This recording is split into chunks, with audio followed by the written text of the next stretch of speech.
এই যে পাঁচিলটা দেখছেন, এটা আমাদের কোম্পানির ফ্যাক্টরি আছে। আমাদের ফ্যাক্টরির ভেতরে অ্যাডওয়েল ইন্টারন্যাশনাল প্রাইভেট লিমিটেড কোম্পানির ভেতরে 21 তারিখ বেলা 10:40 থেকে 50-এর মধ্যে একটা ডানকুনি মিউনিসিপ্যালিটির থেকে একটা গাড়ি এসে ওরা যথারীতি ওইখানে ড্রেন পরিষ্কারের নাম করে এই পাঁচিলটাকে ভেঙে দিয়ে চলে গেছে।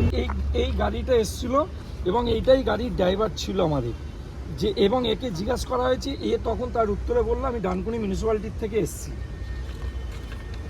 এই হচ্ছে গাড়ির কোনো নেম প্লেট বা নাম্বার আমরা কিছু খুঁজে পাওয়া যায়নি। এই হচ্ছে গাড়ির ফ্রন্টের থেকেও আমরা ছবিটা তুলেছি এবং পাঁচিল পড়ে যাওয়ার পরে যখন পাঁচিল ভাঙা পাঁচিলেরও আপনাদেরকে আমি ছবিটা দেখাচ্ছি।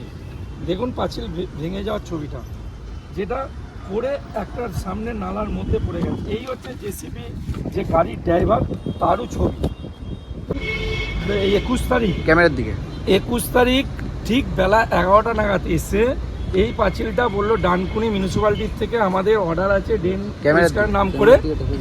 পরিষ্কারের নাম করে, কিন্তু ড্রেন পরিষ্কার না করে ওরা যথারীতি আমাদের পাঁচিলটাকে ফেলে দিয়ে চলে গেল। ওরা বলতে কারা? ডানকুনি মিউনিসিপ্যালিটি। ওরা জিজ্ঞাসা করলাম কারা, তখন ওরা উত্তরে দিল আমরা ডানকুনি মিউনিসিপ্যালিটির থেকে এসেছি গাড়িটা।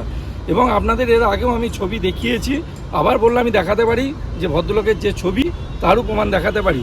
এবং তার এগেনস্টে আমি 163 BNSSS এর অ্যাক্টে আমি আমরা এফআইআর করেছি।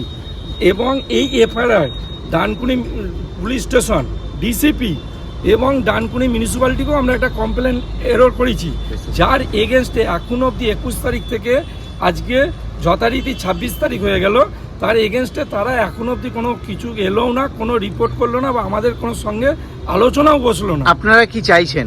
আমরা চাইছি এইটা ইমিডিয়েট একটা ডানকুনি মিউনিসিপ্যালিটিও এসে যাতে এটা সুরাহও করে দিয়ে যায়, যার পরিপ্রেক্ষিতে আমরা এইটাকে সুরাহা বলতে কি চাইছেন? যে পাঁচিলটা ভেঙে দিয়েছে সেই পাঁচিলটা ঠিক করে দিয়ে যায় গেলে আমাদের একবার বলুন।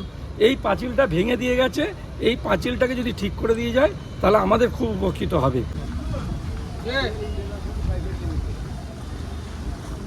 আসছি।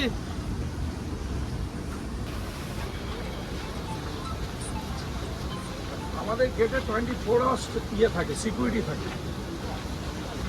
একটা বুলডোজার এসেছিল, যেটা আমাদের কোনো ইনফরমেশন ছিল না, এসে হঠাৎ পাঁচিলটা ভেঙে দিয়ে চলে যায়। আমাদের না জানিয়ে না বলে দিনে দুপুরে এসে ভেঙে চলে গেল। এতে আমরা তো আতঙ্কিত মধ্যে রয়েছি যে কেউ একজন ফ্যাক্টরির ভেতরে এসে যাবে, এসে ভেঙে দিয়ে বেরিয়ে চলে যাবে।